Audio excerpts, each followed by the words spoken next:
deuxième, oui, voilà, dans le deuxième, c'était dans la question 3, si vous vous souvenez, on vous disait dans le... Alors, attendez, je vais grandir un petit peu le... Ça va, vous voyez un peu? Vous arrivez à lire? Donc, dans la question 3, on vous disait, dans le raisonnement ci-dessous, indiquez si chaque affirmation est correcte ou non et justifiez votre réponse.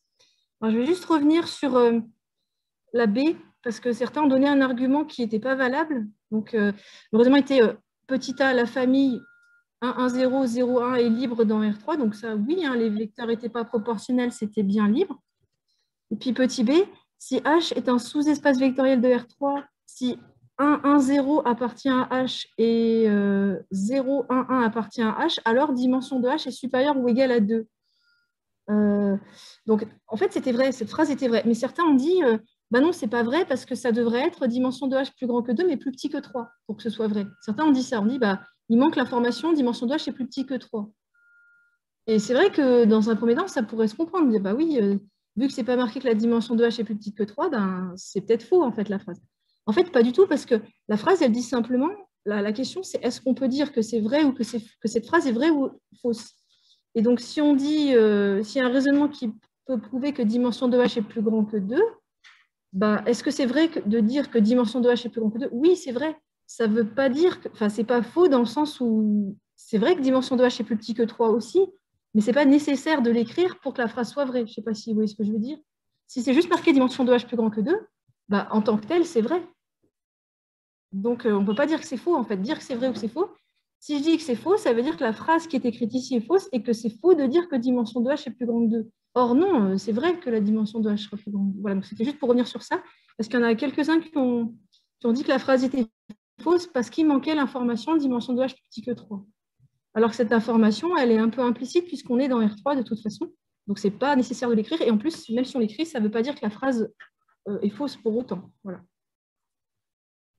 Sinon, qu'est-ce qu'il y avait d'autre qui... Ah oui, alors ce qui a été le moins bien fait de toute l'interro, c'était l'équivalence de l'exercice 3, ici, dans la partie B. Alors, si vous vous souvenez, on vous donnait plusieurs... Alors, pareil aussi dans la question 1, c'est vrai que j'avais un petit commentaire à faire aussi là. On vous disait donner un exemple de famille de rang 1, puis un exemple de famille de rang 2, de famille de ce style. Alors, il y en a qui ont dit, par exemple, si je prends... alors, si, peut-être... Si je l'aurais dit, ce sera peut-être plus facile de le voir. Je vais écrire à côté. Voilà. Donc, en fait, les vecteurs qui étaient proposés, c'était ABC, c'était D0E et c'était 0, 0F. Alors, pour donner un exemple de famille de rang 1, il y en a qui ont dit il suffit de prendre D égale E égale F égale 0. Et à ce moment-là, ça fait une famille de rang 1. Alors, si on dit ça comme ça, c'est pas bon. Pourquoi? Si je dis juste D, E, F sont nuls, et du coup la famille de rang 1, cette phrase est fausse. Pourquoi? ABC différent de 0. Ouais, c'est ce que tu voulais dire aussi, Robert. Oui, si on ne précise pas les valeurs de ABC, c'est vrai que si on dit D, E, F est nul, et du coup la famille est de rang 1, ça sous-entend que pour tout ABC quelconque, quels que soient les ABC qu'on peut choisir, ce sera tout le temps de rang 1. Or, ça ne marche pas parce que si je prends ABC nul, par exemple, ce sera une famille nulle. Donc, elle sera de rang 0 et pas de rang 1. Donc, il fallait préciser que, par exemple, DEF était nul, mais qu'il y avait au moins A ou B ou C qui étaient non nuls dans le lot, ici, pour avoir un vecteur non nul. Donc, vous voyez, il faut être quand même assez précis quand vous donnez des choses. Il ne suffit pas de dire DEF est nul pour que la famille soit tout le temps de rang 1. Parfois, elle peut être de rang 0. Donc, pour qu'elle soit de rang 1, il faut aussi que A ou B ou C soient non nuls. Voilà, certains ont oublié ce détail-là. Donc, pareil, pour 2 rang 2, du coup, c'était la même chose. Il fallait bien penser à dire quels étaient les coefficients nuls, mais aussi qu'il y en avait qui étaient non nuls pour que ça soit de rang 2. Sinon, ça ne marchait pas. Et puis, donc, alors, c'est vraiment cette équivalence-là qui vous a posé problème. Alors, en gros, il y a eu 2 catégories de personnes, on va dire. Ceux qui ont vu qu'il fallait rédiger une équivalence, mais qui n'ont pas réussi à rédiger dans l'autre sens. En fait, l'autre sens était un petit peu plus difficile. Et voilà. Donc, il y en a qui ont vu, qui ont fait le premier sens, qui ont marché. Et le deuxième sens, ils ont fait un truc qui ne marchait pas ou ils n'ont pas réussi à le faire. Et puis, il y en a qui n'ont pas du tout vu qu'il fallait faire les 2 sens. Donc, alors, quand on a une équivalence comme ça à montrer, la plupart d'entre vous, qu'est-ce que vous avez fait? Vous avez dit, BDF égale 0, ça veut dire B ou D ou F égale 0. C'est ça que ça veut dire. Et donc, vous avez dit, bah, si B égale 0, alors rang de C plus petit que 2. Si D égale 0, rang de C plus petit que 2. Et si F égale 0, rang de C plus petit que 2. Oui, mais ça prouve que, dans ce sens, ça prouve que si je prends B, D ou F qui est nul, alors j'obtiens une famille de rang 2, de rang plus petit que 2. Et donc, dans l'autre sens, il fallait montrer que si je prends une famille que je ne connais pas, quelconque, qui est de rang plus petit que 2, forcément, il y a soit B ou D ou F qui étaient nuls. Et donc, pour le montrer comme ça, c'était vraiment difficile pour le montrer dans ce sens-là. Par contre, qu'est-ce qu'on pouvait essayer de faire plutôt que de montrer l'équivalence, donc dans ce sens-là, de manière directe, plutôt l'implication dans ce sens-là de manière directe? Qu'est-ce qu'on pouvait penser à faire? Qu'est-ce qu'il y a une autre façon de démontrer une implication quand on n'y arrive pas tout de suite? Rappelez-vous ce qu'on avait fait en début d'année sur un peu la logique.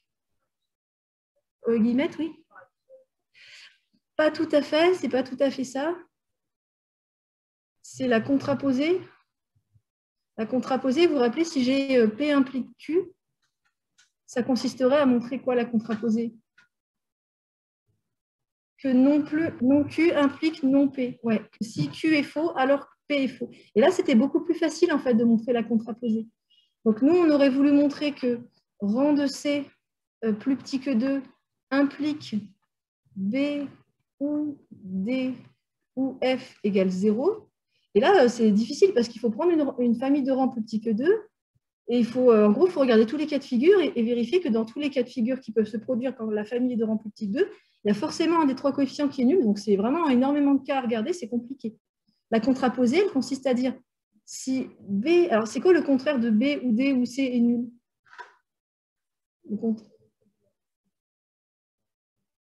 Alors, ouais, les trois sont non nuls. Le contraire d'un ou, c'est un et un. Vous vous rappelez, donc il fallait supposer B différent de 0 et D différent de 0 et F différent de 0, c'est-à-dire le contraire de ça, et montrer qu'à ce moment-là, j'obtenais le contraire d'une famille de rang plus petit ou égal à 2, c'est-à-dire une famille de rang, si elle n'est pas plus petit ou égal à 2, elle est de rang strictement plus grand que 2, c'est-à-dire ici, comme on est en dimension 3, de rang 3, en fait. C'est-à-dire qu'il fallait montrer que rang de C était égal à 3 dans ce cas-là. Vous voyez que la contraposée, c'est plus facile.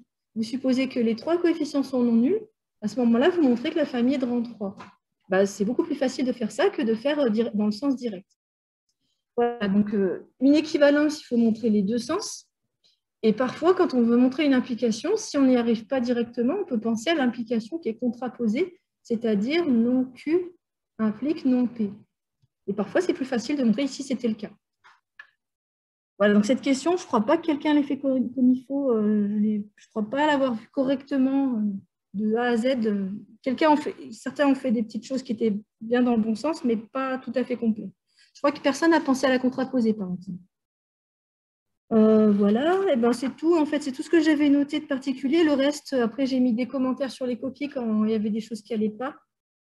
Donc, par exemple, certains, j'ai mis une méthode à revoir parce que ce n'était pas bien connu, etc. Donc, les méthodes qu'on a vues dans l'interro qui est ici, c'est des méthodes à connaître pour la suite de l'algèbre linéaire. Donc, reprenez bien la correction, reprenez bien l'interro s'il y a des questions que vous n'avez pas bien réussi.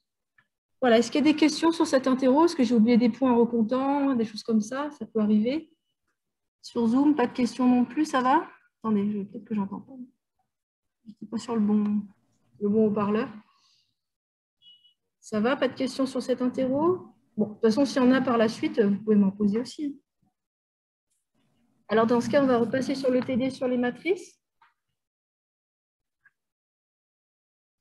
Il reste quelques petits exercices à faire avant de passer sur les suites. Alors,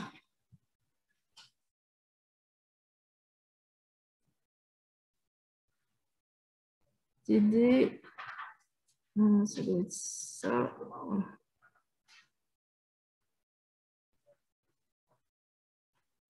Alors, qu'est-ce qu'on avait à faire? Il me semble que j'avais mis le 20 et le 22, un truc comme ça.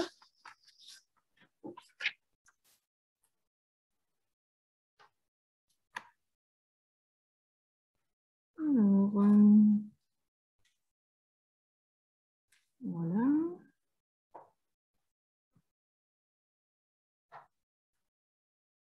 Où est-ce qu'on en était? On avait fini celui-ci, je ne sais plus. Ah zut. C'était quel exercice ça du coup? Petit problème de synchronisation. Ok, bah, je pense qu'on avait des exercices en cours. Hein, oui, j'avais mis à faire, d'accord.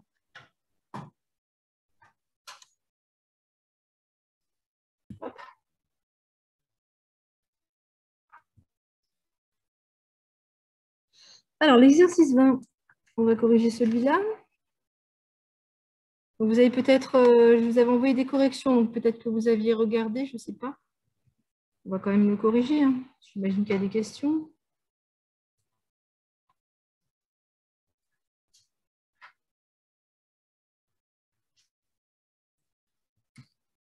Voilà.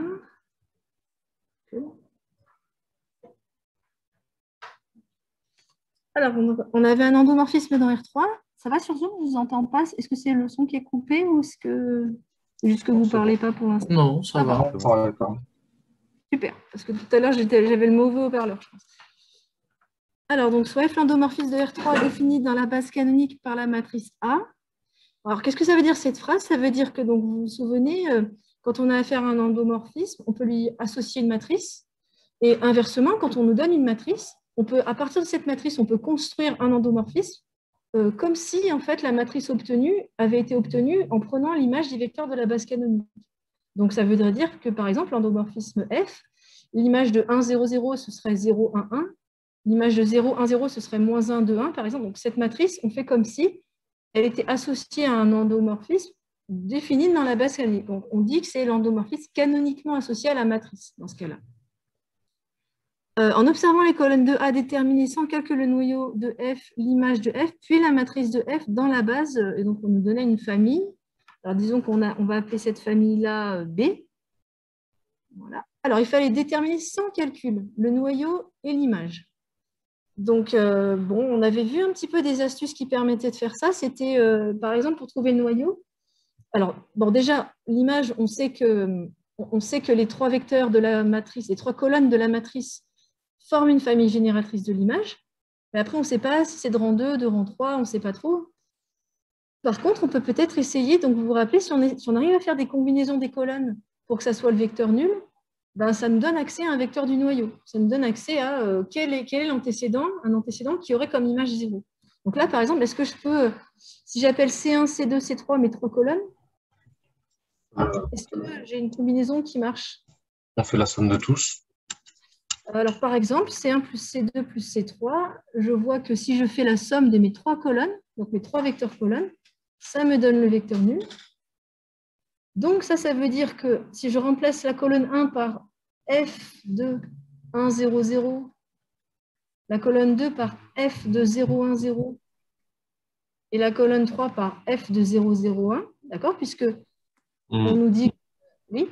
On ne voit pas ce que vous écrivez, vous êtes encore sur le PDF. Je ne m'énerve pas après vous, hein, je m'énerve après moi-même. Voilà, donc les trois colonnes, c'est ça. Donc effectivement, si j'ajoute mes trois colonnes, ça fait la colonne nulle. Donc ces trois colonnes, je peux les remplacer par l'image de 1, 0, 0 par l'endomorphisme F, etc. Et par linéarité, la linéarité de F fait que, en fait, il s'agit de l'image de quel vecteur finalement qui va donner 0? Le vecteur 1, 1, 1, exactement. Donc ça me donne l'image du vecteur 1, 1, 1. En additionnant les trois vecteurs, ça fait F de la somme des trois vecteurs. Donc ça veut dire que le vecteur 1, 1, 1, il appartient à Ker de F. Alors ça ne veut pas dire que le noyau est dimension 1, mais ça veut dire que la dimension du noyau, elle est comment finalement? Est-ce qu'elle est égale à 1? Alors, en fait, on sait que vect de 1 est inclus dans le noyau, mais ce n'est pas forcément égal parce qu'il y a peut-être d'autres vecteurs du noyau qu'on n'a pas trouvé. Donc, en termes de dimension, le fait d'avoir trouvé un vecteur non nul dans le noyau, qu'est-ce que ça me donne sur la dimension du noyau? Au moins 1. Pas de chance, Romane. Au moins 1, effectivement. Romane, elle lève la main à chaque fois. Puis... oui, effectivement. Non, il n'y a pas de souci. On peut lever la main sur Zoom aussi.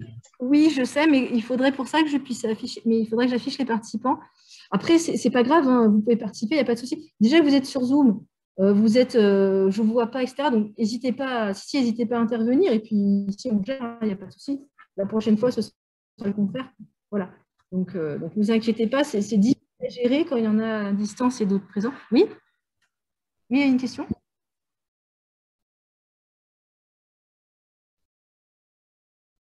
Alors, attends, Mohamed Ali, je t'interromps tout de suite. Je ne suis pas en train de dire que le noyau n'est pas de dimension 1. Je suis en train de dire que juste si tu as seulement l'information qui dit j'ai un vecteur dans le noyau, pour l'instant, tu peux juste en déduire que la dimension elle est plus grande que 1. Après, je suis d'accord avec toi, on peut faire de nouveaux raisonnements. Je pense que tu vas me donner des raisonnements qui vont être justes pour me prouver qu'effectivement, le noyau est de dimension 1.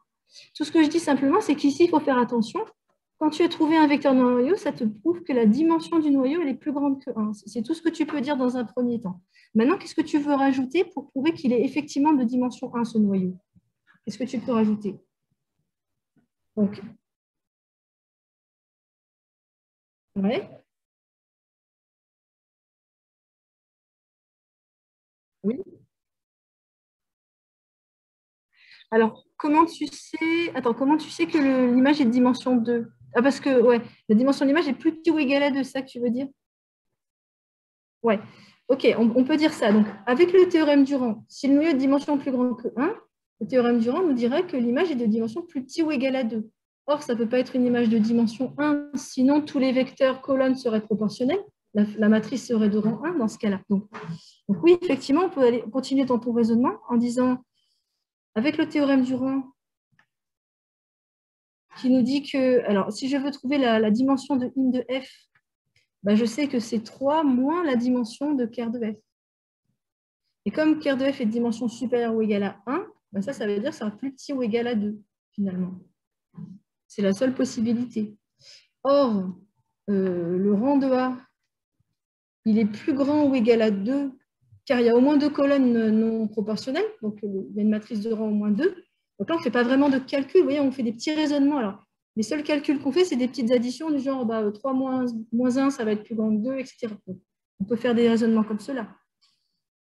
Rang 2 est plus grand que 2, car, par exemple, C1 et C2 ne sont pas proportionnels. Quand je dis C1 et C2, c'est les deux vecteurs colonnes. Donc, si les vecteurs ne sont pas proportionnels, ça veut dire que ma matrice, elle est de rang plus grand que 2, donc que dimension de l'image, elle est supérieure ou égale à 2. Et du coup, elle est à la fois inférieure ou égale à 2 et supérieure ou égale à 2, bah, elle est exactement égale à 2. Et donc, le noyau est aussi exactement de dimension 1.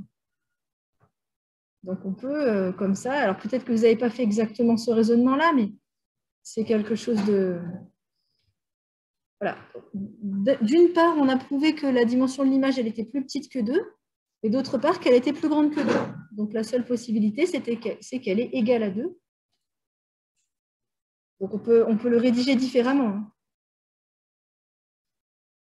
Égale 2, et donc, on a bien trouvé que le noyau était de dimension 1. Quand on est en dimension 3, en fait, ça ne laisse pas beaucoup de choix possibles pour les dimensions des noyaux et des images. Soit c'est 0, 1, 2, 3. Voilà. Et donc, ker de f est de dimension 1. Voilà. Et donc, il faut juste bien faire attention à cette première étape. Si je sais qu'il y a un vecteur dans le noyau, je suis sûre que vect de 1 à 1 est inclus dans le noyau, mais pas forcément égal. C'est-à-dire qu'il y a peut-être d'autres vecteurs que je n'aurais pas trouvés qui seraient dans le noyau. Donc, trouver un vecteur, ça me donne une dimension plus grande ou égale à le nombre de vecteurs libres que j'ai trouvés. Voilà, ça c'était pour la première question. Ensuite, la matrice de f dans la base 1, 1, 1. Alors, qu'est-ce qu'elle a de particulier, cette base qui est donnée 1, 1, 1, 0, 1, 1 et 1, moins 3, moins 2? Déjà, 1, 1, 1, c'est un vecteur assez particulier. On a vu que c'était un vecteur du noyau. Donc, si je veux trouver la matrice de f dans cette base B, on va noter ça comme ça. Bah là, il va falloir que j'écrive l'image du vecteur 1, 1, 1. Ici, il faudrait que j'écrive l'image du vecteur 0, 1, 1. Et alors là, je manque un peu de place. Il faudrait que j'écrive l'image du troisième vecteur de la base. D'accord? Et attention, il faut que j'écrive ça non pas dans la base canonique, mais dans la même base, c'est-à-dire en fonction de 1, 1, 1. Il faut que je trouve les coordonnées de ces images dans la base B, hein, pas dans la base canonique. Parce que c'est la matrice de F dans la base B ici. Alors, la première colonne est facile à trouver. Qu'est-ce que c'est? C'est 0, 0, 0. Ouais. Parce que le vecteur nul, il reste nul dans n'importe quelle base. Quelle que soit la base dans laquelle j'écris le vecteur nul, il est nul. Il aura toujours 0, 0, 0 comme coordonnée. Après, il faut que j'essaye de me débrouiller. Ici, f de 0, 1, 1, par exemple. Comment je fais pour le trouver? Alors, il faut que je calcule l'image de ce vecteur. Mais ce n'est pas très, très compliqué de calculer l'image de ce vecteur. F de 0, 1, 1. Si je veux utiliser la matrice, les colonnes de ma matrice, je peux utiliser la linéarité en disant que c'est l'image de 0, 1, 0. Alors, il est peut-être plus facile, je n'ai pas plus réfléchi que ça. Non, je ne crois pas en fait. Donc, j'ai le droit de dire par linéarité que c'est la somme de ces deux images. Donc, c'est la colonne... quelle colonne je vais ajouter finalement? Oui? Pardon? C2 plus C3, exactement. C'est colonne 2 plus colonne 3 de la matrice A. D'accord? Et donc, ça me fait, quand j'additionne colonne 2 plus colonne 3, ça me fait 0. Ouais, 0, moins 1, moins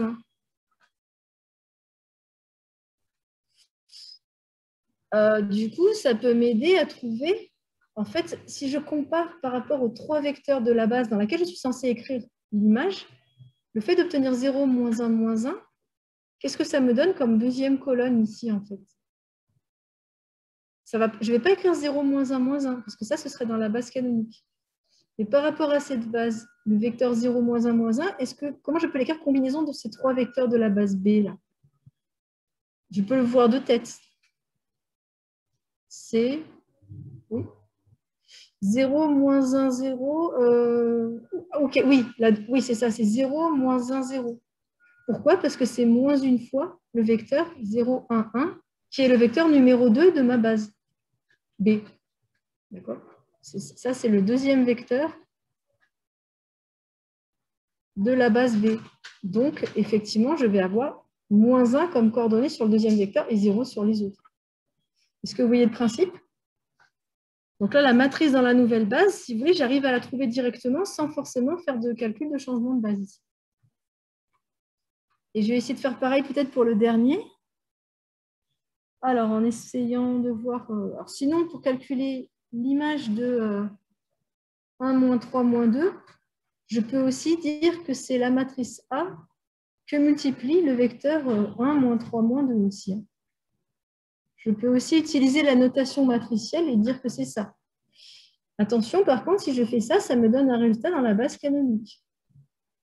Alors, du coup, si je fais mon produit matriciel pour calculer l'image, j'aurais pu faire comme tout à l'heure, mais là, c'était un peu plus long. Autant faire le produit matriciel.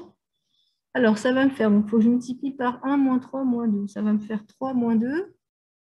Ensuite, alors 1, moins 6, je fais mon produit matriciel là, plus 6. Et puis 1, moins 3, et puis moins 2 fois moins 2, ça ferait plus 4. Là, j'ai fait juste le produit matriciel. Et donc, au final, ça me donne 1, 1, et puis 2. Alors, est-ce que ça me donne quelque chose de particulier par rapport à la base B? Est-ce que je peux décomposer ça dans la base B? Donc, la base B, c'est 1, 1, 1 et 0, 1, 1. Ah, pas trop, hein, attendez. Est-ce qu'il y a moyen de trouver quelque chose? Si, peut-être, non. Non, c'est pas si facile. Oui? Ah non, je crois que j'avais mis. Bon, là, après, sinon, il faut faire les calculs, tout simplement. Mais peut-être que je pensais de...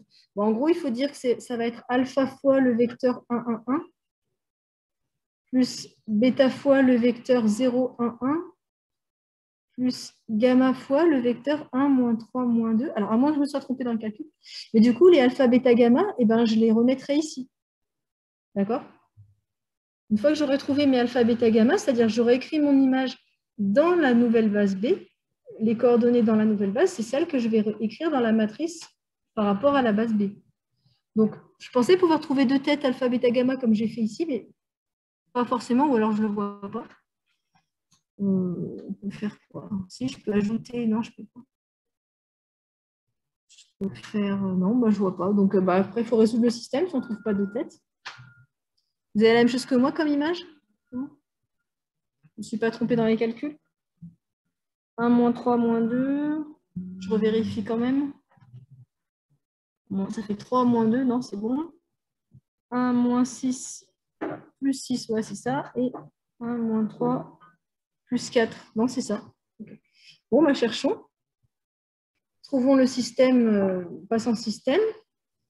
Et on essaie de résoudre le système si on ne trouve pas de tête. Alors, le système, c'est alpha plus gamma égale 1. D'accord? J'écris ça sous forme de système. La deuxième équation, c'est alpha plus bêta moins 3 gamma qui doit être égal à 1. Et la dernière équation, c'est alpha plus bêta moins 2 gamma qui doit être égal à 2. Donc là, je cherche les coordonnées du vecteur 1, 1, 2 dans la base B quand je fais ça. Donc, on essaie de résoudre le système. Alors, on va... qu'est-ce qu'on peut faire? On peut facilement supprimer... on peut facilement trouver gamma en combinant les lignes 2 et 3. Si je fais ligne 2 moins ligne 3, et que je mets ça dans la ligne 2, et ben, enfin plutôt ligne 3 moins plutôt dans la ligne 3 pour éviter d'avoir un signe moins. Je vais faire ligne 3 moins ligne 2, comme ça me fera directement un signe plus. Donc, ça enlève les alpha bêta et il va me rester gamma égale 1. Donc, en combinant les lignes, là, je trouve gamma directement. Alors, vu que j'ai trouvé gamma, bah, ça me donne alpha. Alpha, ce sera 0.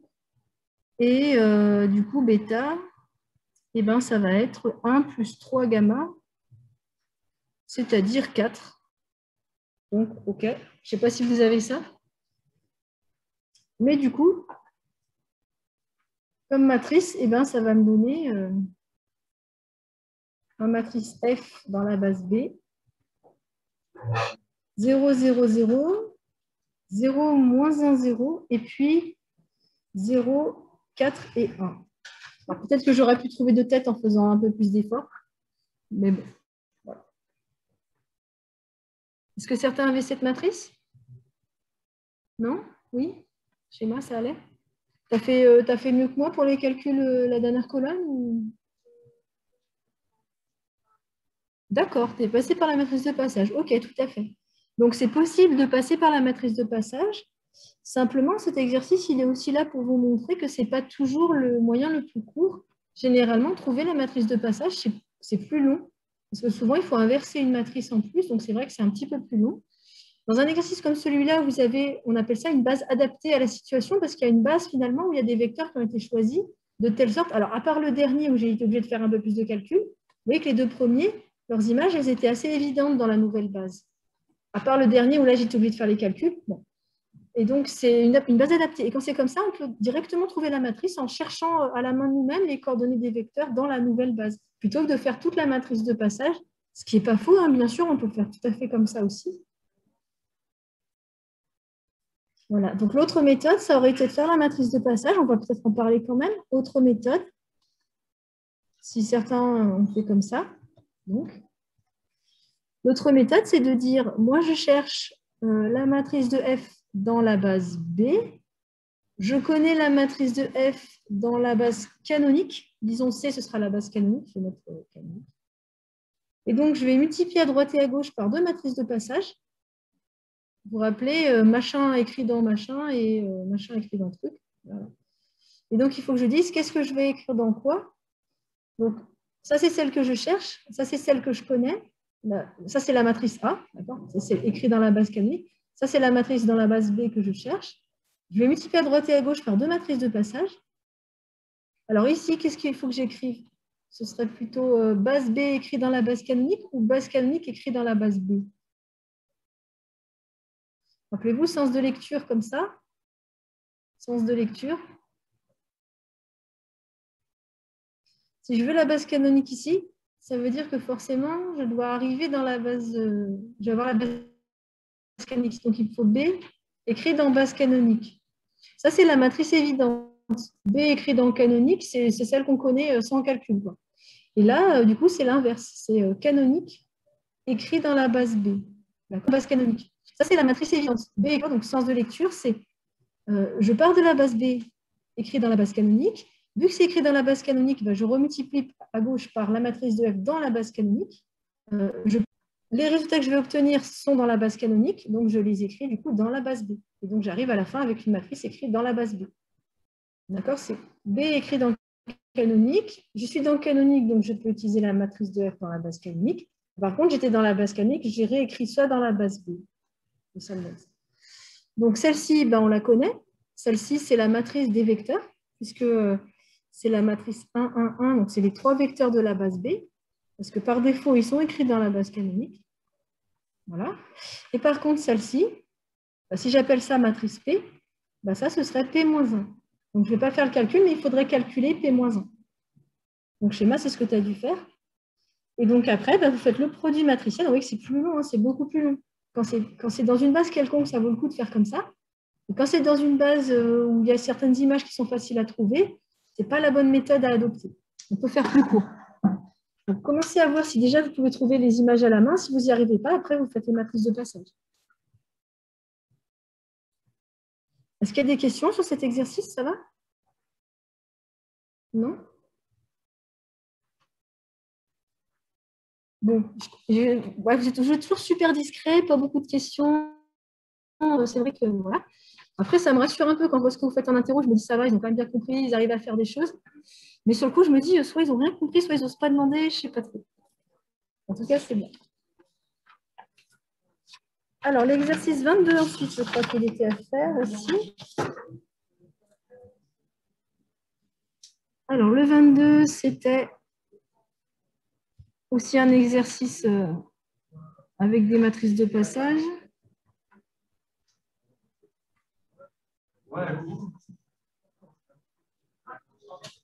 Je vais juste aller fermer en attendant que le passage.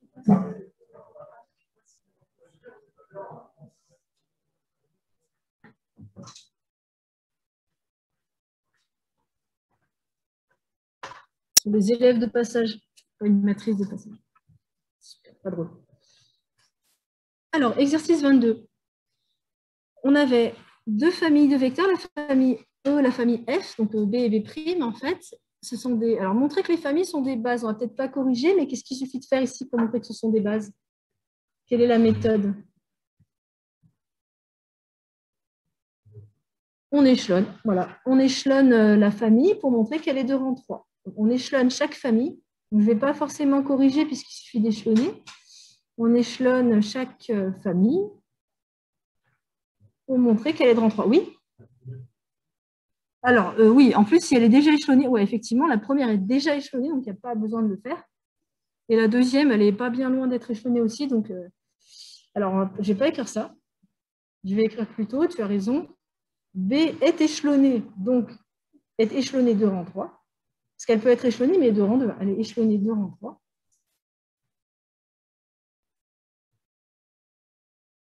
Donc, c'est une base de R3. Et puis, B', bah, on échelonne. Ce n'est pas bien long d'échelonner. Et on montre que rang de B' égale 3. Aussi. D'accord? Donc, alors, donc, concentrons-nous plutôt sur les questions un peu nouvelles. Écrire les matrices de passage de la base canonique vers la base B. Donc, on a deux bases. Ici, on a B', et il y a aussi la base canonique. Donc, matrice de passage de la base canonique vers la base B. Alors, ça, c'est par convention. Quand je dis de la base canonique vers la base B, ça veut dire que j'écris quoi dans quoi? Si c'est vers la base B, c'est quoi? Oui, Romane, cette fois-ci. Vas-y. B dans canonique. Donc, c'est nouvelle écrite dans l'ancienne, c'est ça? Je ne me trompe pas. Hein, B dans, écrire la matrice de la base canonique vers la... Alors, ici, c'est C, la base canonique, vers la base B. Oui, c'est ça. Puis la matrice de passage de la base canonique vers la base B'. Donc, vers la base B', bah, pareil, c'est vers la base B. Je suis en train de m'embrouiller, je suis en train de me dire là. Qu'est-ce que j'avais dit? C'était B vers B', c'est B' écrit dans B. Hein. Donc là, si je dis canonique vers B, c'est bien B dans canonique. Oui, c'est ça. Et donc, B, canonique vers B', oui.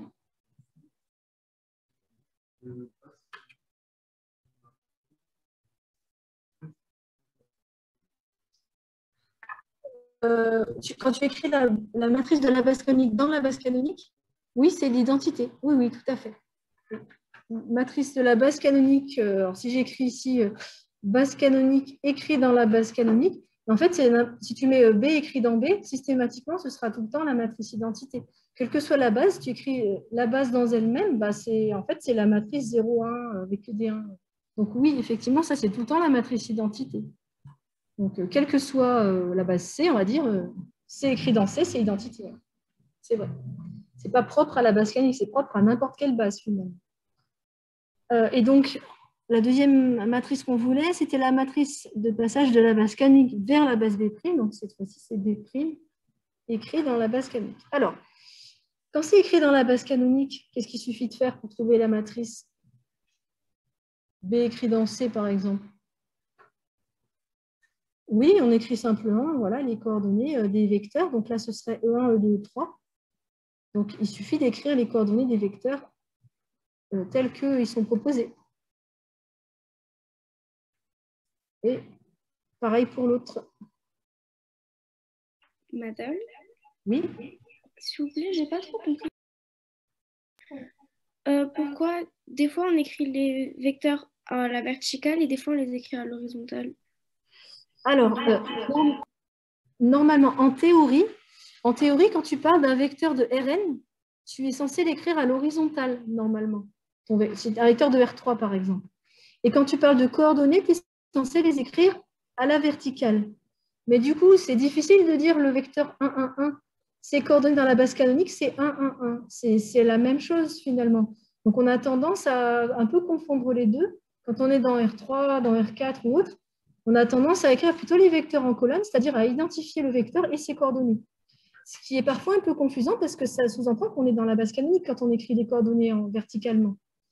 Mais effectivement, si je parle du vecteur 1, 1, c'est une fois 1, 0, 0, plus une fois 0, 1, 0. Donc, c'est effectivement dans la base canonique qu'on a écrit ce vecteur. Donc, dans ce cas-là, on peut écrire soit horizontalement, soit verticalement. Mais normalement, vertical, c'est réservé aux coordonnées dans une base.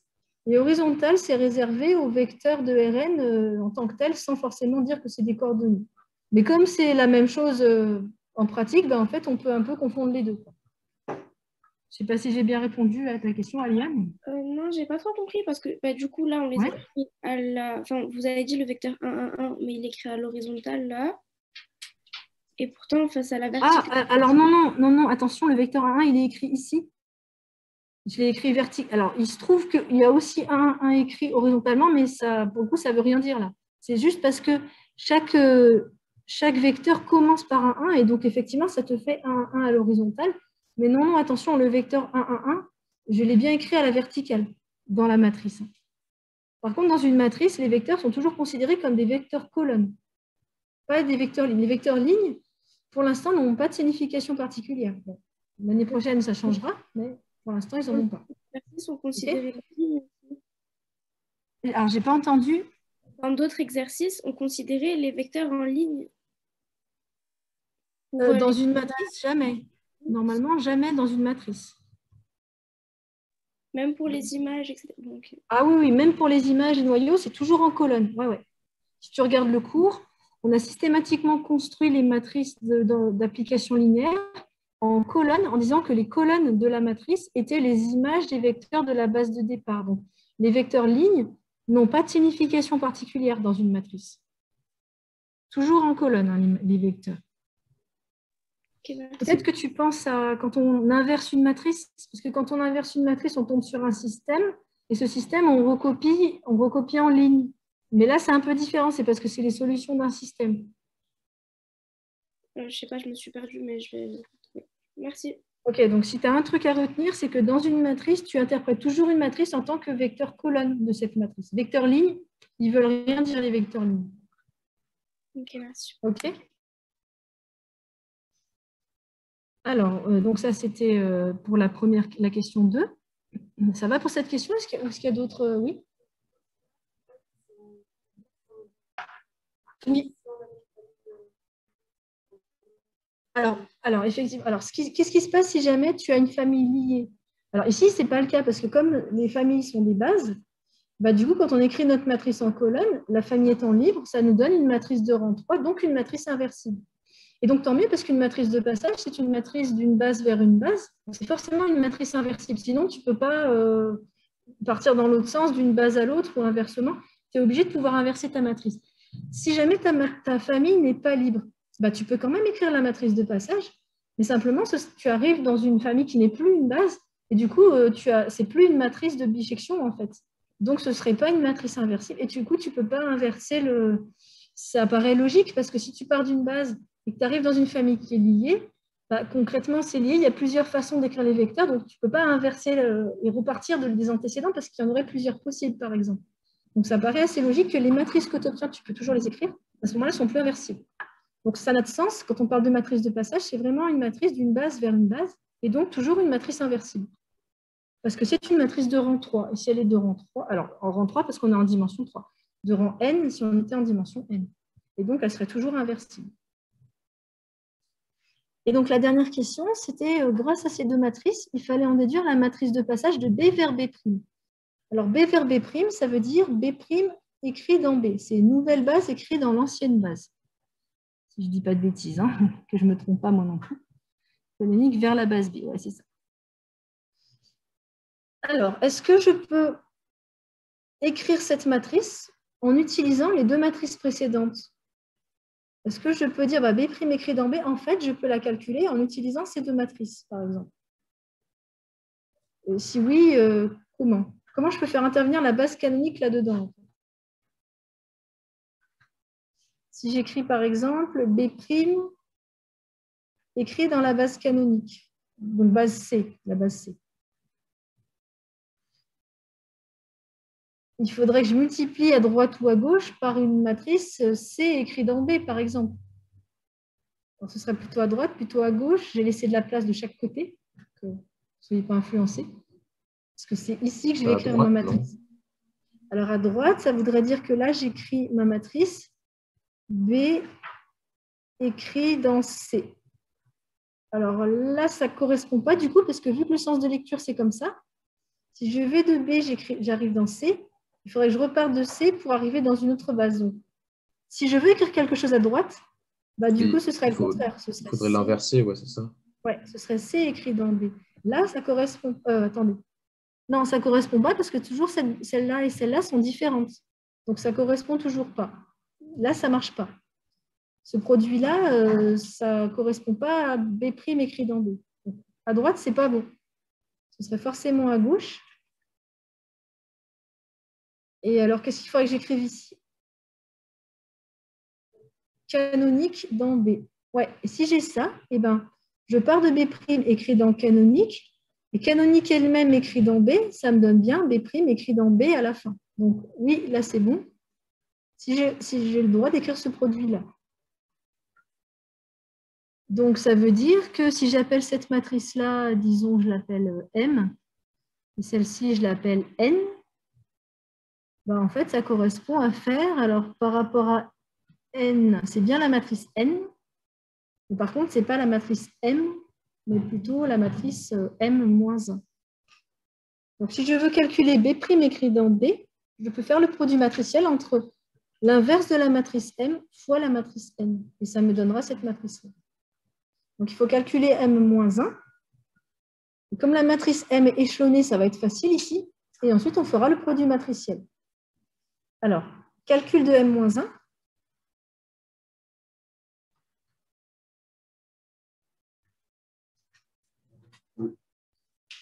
Alors, pour calculer M-1, rappelez-vous la méthode.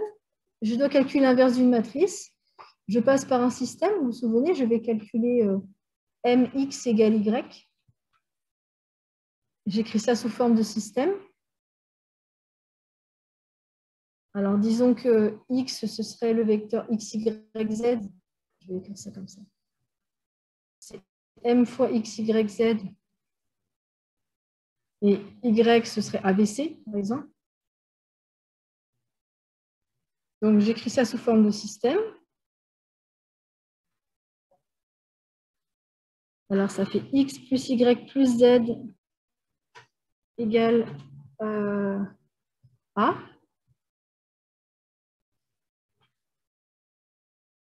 Moins y plus z égale B. Et z égale C. Il y a un moins ici. Et donc, bon, bah, comme la matrice B est triangulaire, et ben la matrice M est triangulaire, bah, du coup, son inverse va être pareil. Elle va être triangulaire de la même forme, de triangulaire supérieur pareil. Et donc, il suffit d'inverser le système. Ici, c'est très facile parce que le système est déjà échelonné. Donc, il faut que je trouve... Là, j'ai A, B et C écrits en fonction de x, y, z. Il faut que je trouve l'inverse x, y, z égale en fonction de A, B, C. Donc, j'ai déjà z égale C, c'est déjà un bon départ. Ensuite, il faut que je trouve y égale et x égale. Ici, il suffit de remplacer parce que c'est déjà échelonné. Donc, y, ce sera z moins b. Ce sera donc c moins b. Et x, ce sera a moins y moins z. Et donc, je vais remplacer, ce sera a moins... Alors, y, c'est c moins b. Attention aux parenthèses. Et z, c'est c.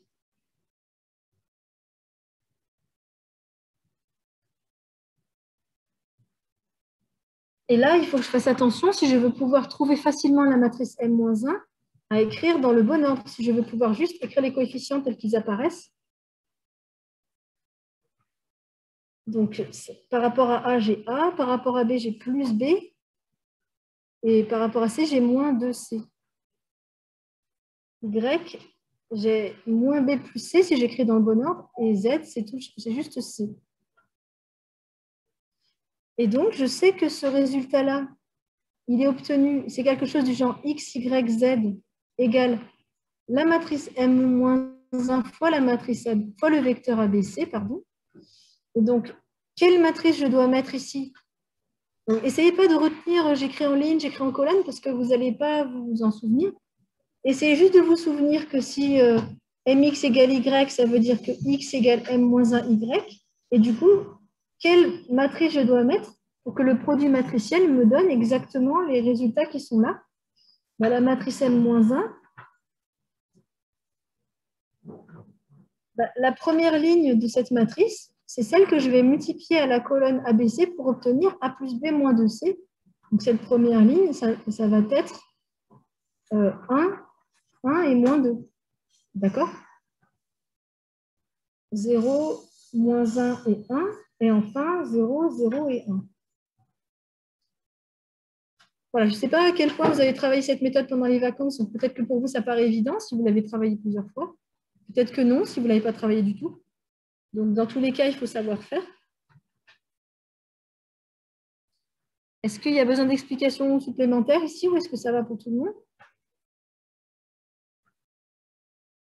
Dans tous les cas, vérifiez la cohérence de votre résultat. M-1, il est triangulaire supérieur comme M.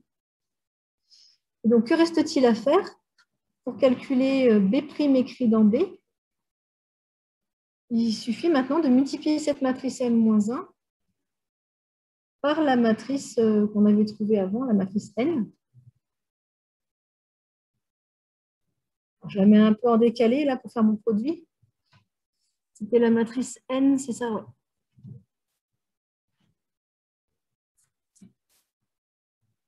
Donc, la matrice N, c'était alors c'était 0, 1, 1, 1, 0, 1. Donc, c'est un exercice qui est fait pour ne pas faire trop de calculs. Vous voyez que les calculs ne sont pas très compliqués parce que les matrices sont triangulaires ou elles sont faciles les produits sont faciles à faire. Alors, et après, on va vérifier, une fois qu'on aura trouvé le résultat, on va vérifier que c'est cohérent. Okay, donc là, ça va me donner 3, 3, 2. Vous me dites si je me trompe. Hein. Ensuite, ça ferait moins 1 plus 1, ça ferait 0. 1 et moins 1. Et enfin, 1, 1 et 0. Oui? Ah, c'est moins 2 ici. Ah oui, oui, tu as raison. Ouais. Du coup, ça va me changer mes coefficients. Là, ça va me donner... on va changer ces coefficients. Alors, ça va me donner moins 1, ensuite moins 2, c'est ça? Non, moins 1, pardon. Et j'aurais dû les mettre mieux parce que du coup, je m'embrouille dans le calcul. 1, 2, ouais, c'est ça. Et le reste, c'est bon? Ça va? Merci, Roman. Donc, voilà ma matrice B' écrite dans B. J'aimerais vérifier que cette matrice est correcte. Comment je peux faire? Comment je peux utiliser les colonnes que j'ai trouvées là? Donc, toujours cette matrice à interpréter en colonnes. Par exemple, cette colonne, moins 1, 0, 1. Comment je peux vérifier qu'elle est juste? Quel calcul je peux faire? Qu'est-ce qu'elle est censée représenter, cette colonne, moins 1, 0, 1? Vu que c'est B' écrit dans B, normalement, ça correspond au premier vecteur de B'. Et ça, c'est les coordonnées du premier vecteur de la base B', c'est-à-dire le vecteur F1, écrit en fonction des vecteurs de la base B. Donc, normalement, si cette colonne numéro 1, là, si je veux contrôler la colonne 1, donc vérification du résultat, si je veux vérifier la colonne 1, il faut que je vérifie que le vecteur F1, est-ce qu'il est bien égal à moins une fois le vecteur E1 plus 0 fois le vecteur E2 plus une fois le vecteur E3. C'est ça que ça voudrait dire. Parce que comme j'écris B' dans B, ça c'est les vecteurs de la base B, ça veut dire qu'ici, normalement, ce sont les coordonnées écrites en fonction de E1, E2, E3. Et là, ce serait F1, F2, F3. Donc, normalement, je devrais avoir cette combinaison linéaire entre ces vecteurs, si ma colonne est juste. Alors, vérification. D'une part, le vecteur F1, c'est le vecteur 0, 1, 1. Vous voyez que là, normalement, si j'étais plus rigoureuse, je devrais écrire mon vecteur en ligne et pas en colonne. Parce que comme je considère l'objet vecteur et pas le fait que ce sont ses coordonnées, le vecteur lui-même, je devrais l'écrire en ligne. Bon, j'écris en colonne parce que j'ai plus l'habitude. Mais... Et moins une fois E1, ça va me donner moins 1 fois le vecteur 1, 0, 0, plus une fois le vecteur 1, 1, 1. D'autre part, alors donc est-ce que ça marche? Eh bien oui, c'est bon. Vous voyez que ça marche, c'est bien égal. Donc en tout cas, la première colonne est correcte. Et puis après, je peux faire pareil pour les deux autres. Idem pour C2 et C3.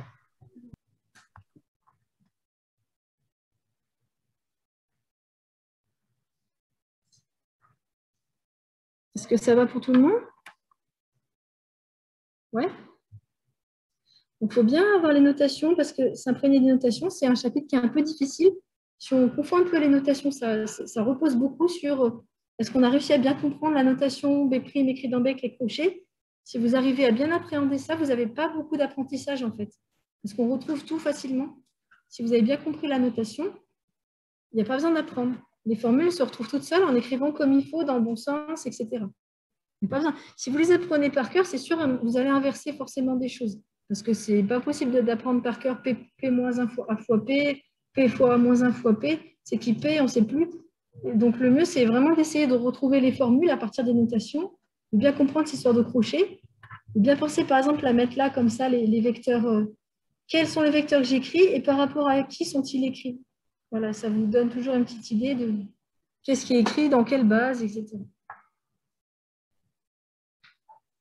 Est-ce que ça va pour l'exercice 22? D'autres questions, d'autres méthodes? Peut-être que vous avez fait autrement?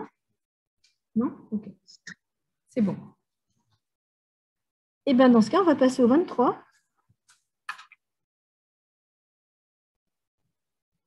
Qui est cette fois-ci changement de base, mais avec des endomorphismes en plus.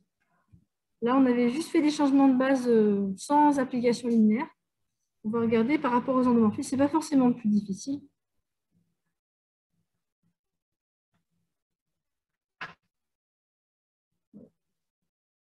Je vais l'énoncer. Donc, le but, c'est toujours d'essayer d'éviter au maximum les calculs, hein, bien sûr.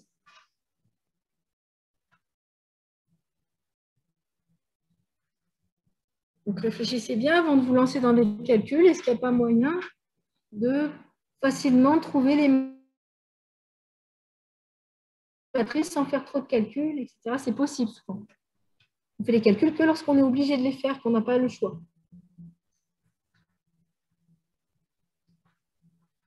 Voilà.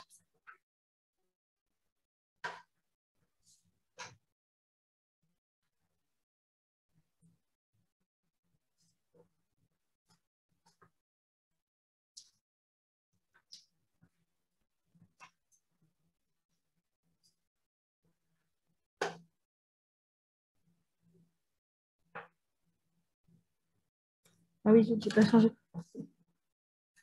Je vois que j'ai utilisé une notation ici que je n'ai pas reprise dans le cours. Donc ici, ça veut dire... Parce qu'avant, j'utilisais cette notation, mais en fait, je l'ai éliminée parce qu'elle n'est pas pratique finalement. J'ai oublié de le changer en TD aussi. Donc là, on demande la matrice de F relativement aux bases C2, C3. Voilà, dans le cours, j'ai utilisé plutôt cette notation plutôt que celle-ci. Ça veut dire la même chose. J'aurais dû changer la notation là sur la fiche, je ne l'ai pas fait. En fait, je l'ai peut-être fait, mais comme c'est la fiche de l'année dernière que je me suis trompée, que j'avais photocopiée au lieu de celle de cette année, du coup, ça se trouve, c'est pour ça que c'est resté comme ça.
La première question, c'est dans les bases périodiques, c'est juste la matrice de F.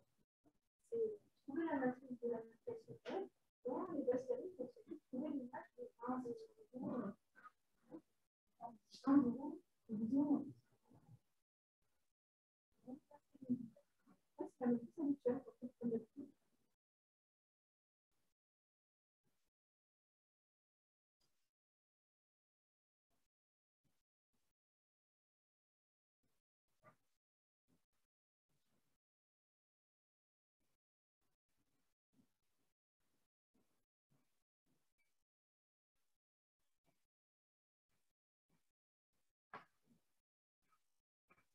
Donc la question A, c'est simplement la matrice habituelle, hein, vu qu'on est dans les bases canoniques, il s'agit simplement, c'est la notation matricielle de F.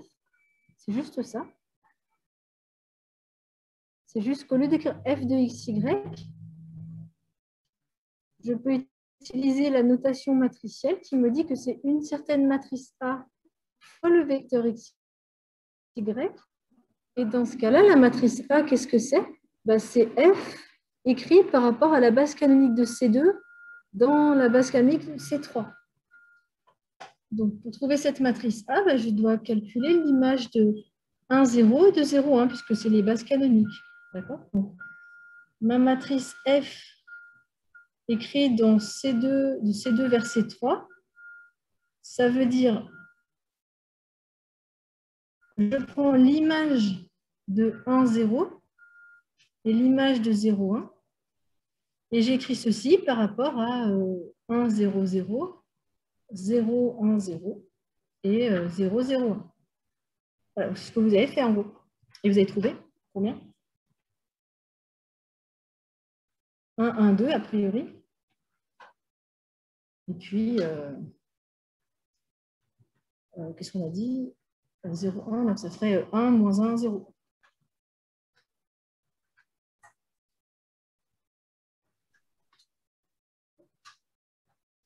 Madame? Oui? C2, C3, ça c'est pas ligne colonne, du coup c'est pas... Alors, je t'entends pas très bien. J'ai dit C2, C3, quand on écrit comme ça, c'est pas que C2 c'est en ligne et C3 c'est en colonne? C2 c'est en ligne et C3 c'est en colonne. Alia, arrête d'essayer d'utiliser des lignes. Il n'y a pas de ligne. Non, en fait, ça veut dire que je dois prendre en colonne l'image du... Alors, après, si tu veux, par rapport à F, c'est sûr que si j'écris F de XY en colonne, c'est X plus Y, c'est X moins Y, et c'est 2X. Donc, si tu veux, tu peux le voir comme 1, 1, 2, et puis 1, moins 1, 0. Tu vois que tu peux aussi le voir comme ça. Je ne sais pas si ça répond à ta question, mais non, il n'y a pas, c'est pas ces deux en ligne. Non.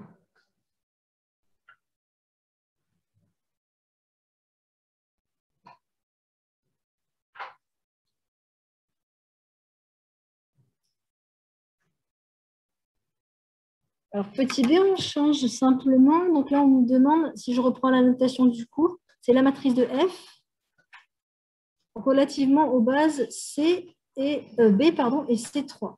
Donc, la base de départ, c'est la base B, et la base d'arrivée, c'est toujours la base canonique, c'est C3. Donc là, c'est un cas de figure où, en fait, on n'a pas besoin de beaucoup de calculs pour calculer cette matrice. Je vous laisse essayer de regarder. Ce qui change, c'est simplement la base de départ. Donc, au lieu de prendre l'image de la base canonique écrite dans la base canonique C3, je prends l'image de la base B et ce sera écrit par défaut dans C3.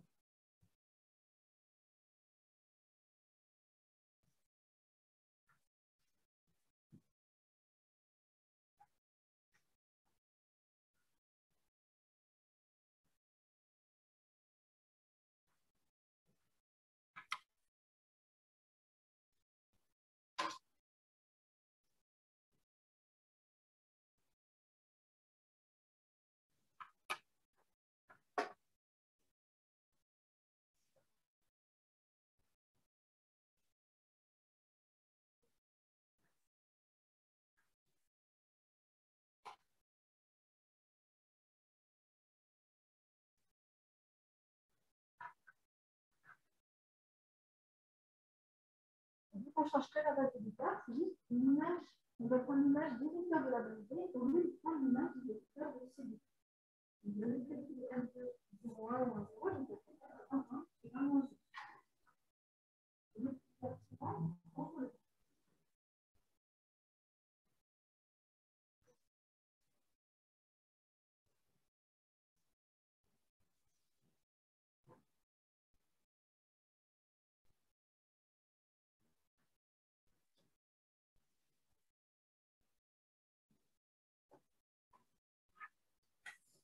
Donc, ici, ça veut simplement dire que j'écris dans la première colonne l'image de 1, 1. Et dans la deuxième colonne l'image de 1 moins 1. Et donc, ça me donnera toujours une matrice de même type, sauf que cette fois-ci, bah, ce sera 2, 0, 2 et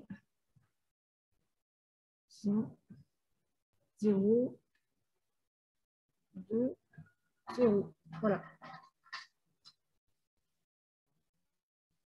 Alors, petite remarque. Oui, pardon. C'est 2 le dernier. Ah, alors attends. De la dernière colonne, tu veux dire?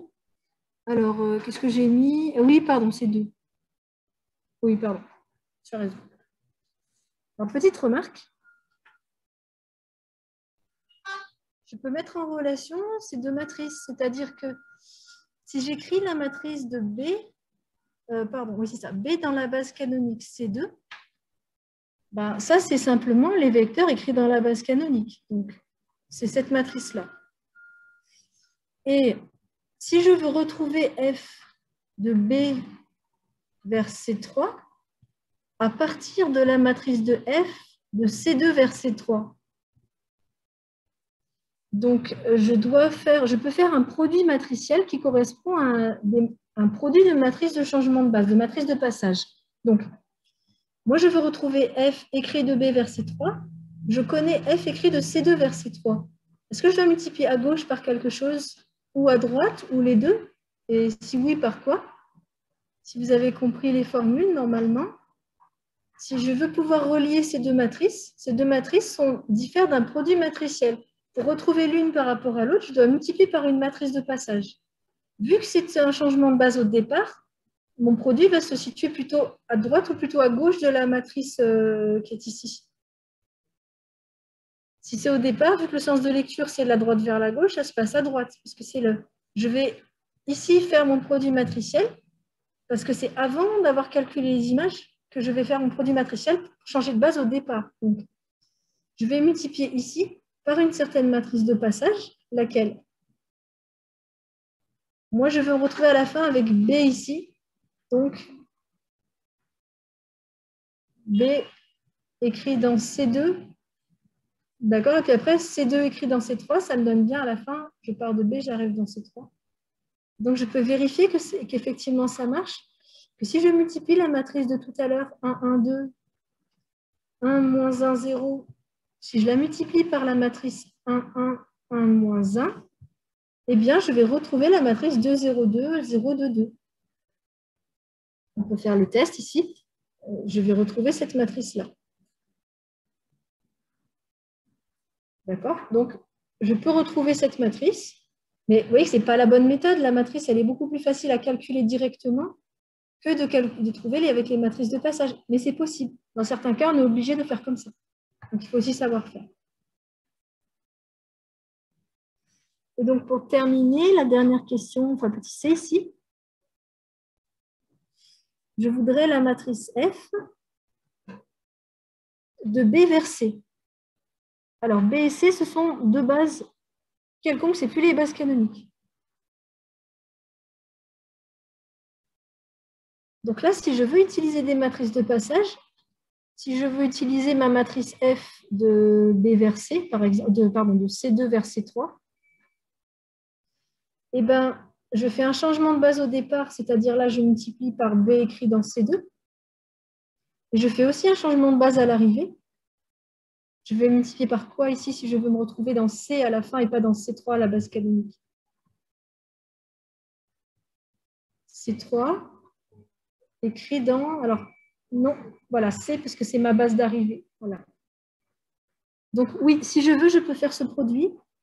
Par contre, C3 écrit dans C, c'est une matrice qu'il faut inverser. Les changements de base à l'arrivée, c'est toujours des matrices difficiles à calculer parce qu'il faut trouver les nouvelles coordonnées à la nouvelle base. Ça correspond à une inversion de matrice de faire ça. Chercher les coordonnées, ça correspond à résoudre un système. Et résoudre un système, vous l'avez vu, ça correspond à inverser une matrice. Quand je résous un système, en fait, je suis en train d'inverser la matrice du système. Quand je fais ma résolution, j'échelonne et tout, j'inverse une matrice en fait en faisant ça. Oui?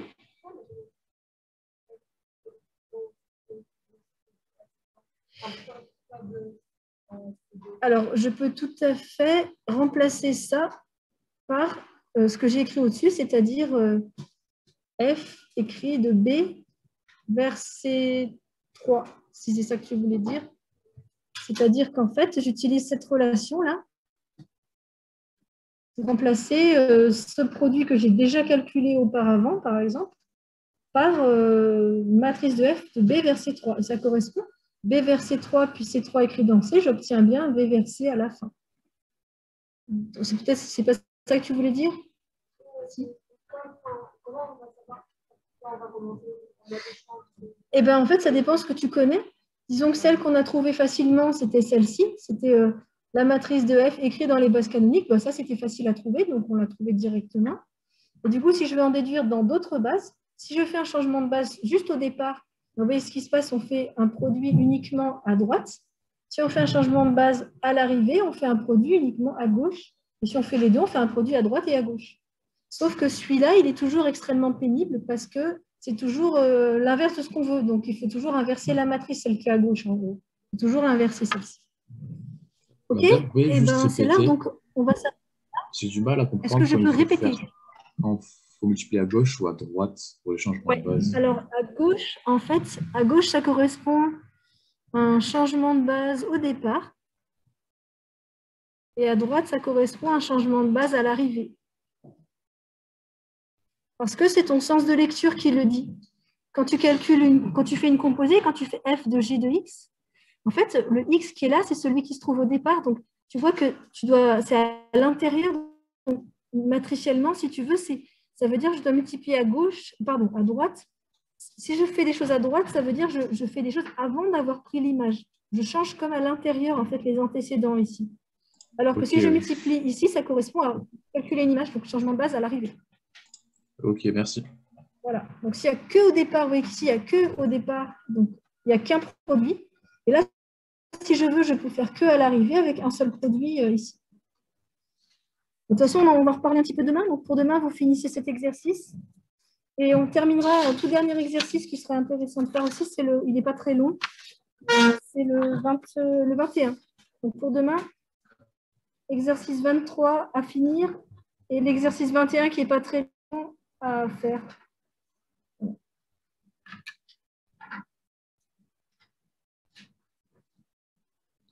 En amphi, on va commencer le nouveau chapitre sur les suites.